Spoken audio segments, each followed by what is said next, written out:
Sevgili dostlar, Dara tarihini anlattığım ikinci videodan merhaba. Buradan size seslenmek istedim, buradan videoyu çekmek istedim ama çok yüksek bir noktada olduğumuz için buradan devam etmem mümkün değil. Çok fazla rüzgar alıyorum. Biraz sonra Lut Gölü'nün aşağısına, kıyısına ineceğim. Oradan videoya devam edeceğim.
Sevgili dostlar, yukarıda belirttiğim gibi çok rüzgardan dolayı orada Dara tarihinin ikinci kısmını anlatamadım. Onun için Lut Gölü'nün şu anda kıyısında kaldığımız yerden devam ediyoruz. Dediğim gibi Anastasius şehri inşa etmeye çalıştı, ömrü vefa etmedi ama büyük oranda halletti. Daha sonra Justinianus bayrağı eline aldı ve çok tahkimli, güçlü bir şehir inşa etmiş oldu. 6. yüzyılın başı, 5. yüzyılın sonunda Sasani kralı Kavad'ın çok büyük bir güçle tekrar Dara'ya saldırdığını görüyoruz. Kaç kişilik bir güç? Şöyle bir hayal edin. 18.000 süvari, 20-23 bine yakın piyade ve 120.000 köylüden oluşan bir güçle. Bakın, nereden baksanız bir yaklaşık olarak 150-160 binlik bir ordudan bahsediyoruz. Yani Dara o kadar güçlü ki Sasaniler bu kadar güçlü bir orduyla karşı koymaya yeltenmiş. Tabi Dara meydan muharebesi falan vesaire olmuş. Ne zaman? Şeyden önce. Bu Kavad'ın saldırısından önce bir iki meydan savaşı olmuş. 50.000 kişiyle karşı koymuş Roma İmparatorluğu. Buradan galip gelmiş. Bunun içerisinde de gizli bazı şifrelerimiz var. Ne gibi? 5.000 tane Hun Türk'ünün paralı asker olarak Romalıların safında savaştığını ve savaşın kaderinde rol oynadıklarını biliyoruz. Kimden biliyoruz? Mektupları yazan komutanlardan biliyoruz. Biz tekrar Kavad'ın sürecine gelecek olursak bu 10-12 metre yüksekliğindeki sur duvarlarını aşmak, geçmek gerçekten çok zor. Çok saldırı düzenliyorlar, nehri zehirliyorlar. Nehir zehirlemeleri de bir işe yaramıyor. Neden? Çünkü Dara şehrinde yaşayanlar, yani Anastasiopolis'te yaşayanlar, Kordis Vadisi'nin başlangıç noktasında bugün Aytepe diye bildiğimiz Kurkaçeto ismiyle zikredilen köyden Dara'ya kadar yaklaşık 7 kilometre uzunluğunda, 1-1,5 metre derinliğinde ve 50 santimetre genişliğinde gizli bir tünel ile Dara'ya temiz su ihtiyacı getirmişler. Temiz su ihtiyacını karşılamışlar. Yani her ne kadar Kordis nehrini zehirlese de Kavad ve orduları bir türlü Dara'yı düşüremiyorlar. İçine giremiyorlar. Çünkü kent kendisini defanse edebiliyor, kendisine yetebiliyor. Bunda Sasanilerin değişik savaş yöntemlerinden biri karşımıza çıkıyor. Nusaybin'i anlatırken birinci videoda biyolojik bir savaş yönteminden bahsettim. Galiba burada da kimyasal bir yöntem kullanıyorlar. Çünkü danışmanları ve taş ustaları her ne kadar dağların dibini oyup sur duvarlarını aşağı indirmeye çalışsalar da vakıf olamıyorlar buna.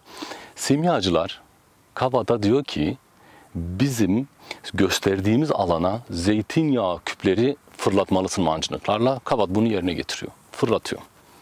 İyice zeytinyağıyla yıkadıktan sonra sur diplerini ve surların alt kısımlarını bu sefer yak onları diyor imparatorlarına ve imparator onları yakmaya başlıyor ve besle diyor tekrar. Zeytinyağıyla bu bir daha besleniyor. İyice yandıktan ve söndükten sonra şimdi diyor sayın kralım oraya içi sirkeyle dolu küpler fırlatın. Bunu yaptığında arkadaşlar kalker bir kayaçtan oluşan Dara ve Dara'nın üzerinde kurulu bulunduğu dağ silsilesi yüksek bir ateşe maruz kaldığı için kirece dönüyor yandığından dolayı ve siz oraya sirke fırlattığınızda kimyasal bir tepkime başlatıp oradaki kayaçları eritmeye başlıyor ve Dara sur duvarları yıkılmaya başlıyor. Surların yıkılması Dara'nın düşmesi demek. Surların yıkılması Sasani İmparatorluğu'nun sınırlarını batıya Edessa'ya yani Şanlıurfa'ya kadar olan kısmı ele geçirmesi demek. Tabii o kadar stratejik ve o kadar enteresan bir yerden bahsediyoruz ki 16 yıl sonra Heraklus tekrar geri alıyor. 13 yıl sonra tekrar Sasaniler ele geçiriyor. Ne zamana kadar? İlyas bin Ghanem'e kadar. İlyas bin Ghanem bölgeye geldiğinde İslam ordularıyla beraber artık Dara İslam ordularının hani Hazreti Ömer döneminin, Halife Ömer döneminde artık İslam ordularının eline geçer Dara ve önemini yavaş yavaş kaybeder. Küçük bir Hristiyanlaşma süreci de yaşar Dara bu süreçte. Nekropol alanı, büyük mezar odaları artık küçük kiliselere dönüştürülür. Zindan diye tabir edilen ve Dara'nın en büyük sarnıçlarından biri olan alanın arkasındaki kilise biraz daha küçülür ama baptisteryumu ve baptist havuzu aktif olarak kullanılır. Agoras artık çöker ve küçük cılız bir köy hayatı kendisini göstermeye başlar orada. Daha sonra bölgeye gelen göçer veya göçerler nekropol alanını büyük oranda tahrip ederler. Burada sadece 2 tane mezarı sağlam açtım diyebilirim. İsa, sevgili dostum İsa ile beraber. O mezarlardan da yaklaşık 15-16'ya yakın iskelet çıkardığımızı söyleyebilirim. Bunlarla ilgili hediyeler ve çeşitli gömüler de mevcuttu. Bölgeye gelen göçebe, yarı göçebe topluluklar bu nekropol alanını kısmen tahrip edip birbiriyle birleştirip sürüleri için ahır olarak kullanmaya başladılar. Ne zaman ki 1980 senesinden sonra Mardin Müzesi Müdürlüğü Başkanlığı'nda Metin Ağunbay, Profesör Doktor Metin Ağunbay'ın yürüttüğü kazılarla Dara kazılmaya başladı. Bu alanlar tekrar kendine gelmeye başladı. Tekrar düzgün bir hal almaya başladı. Eğer Dara'yı gezerseniz bahsettiğim her şeyi görebilirsiniz bir şey hariç. Dara'nın köy girişinde sağda okulun hemen yanında toprak altında yatmakta olan çok güzel bir cennet tasviri olan mozaik var. Bunun da fotoğrafını arşivden bulup bu videonun içine eklemeye çalışacağım. Dara dediğimiz gibi Mezopotamya'nın Efes sayılabilecek bir kudrete ve güce sahip ama maalesef yetersiz kazılar ve bütçelerden dolayı ancak %10-15'i ortaya çıkmış durumda diyebilirim. Çünkü Orta Çağ Darası ile ilgili elimizde hiçbir şey yok. Stadeli hiç kazmadık. Sadece burada nereyi kazdık? Nekropol alanı biraz kazdık. Agora'yı biraz açtık ve Agora'nın çevresini ve zindan diye tabir ettiğimiz alanın çevresini açtık. Bir şehri düşündüğünüzde bu hiçbir şey arkadaşlar. Ümit ediyorum ki kısa sürede kazılar daha da genişleyecek ve Dara eski görkemini bize gösterme fırsatını bulabilecektir. Yeni bir videoda buluşmak dileğiyle kendinize iyi bakın. Sevgiler.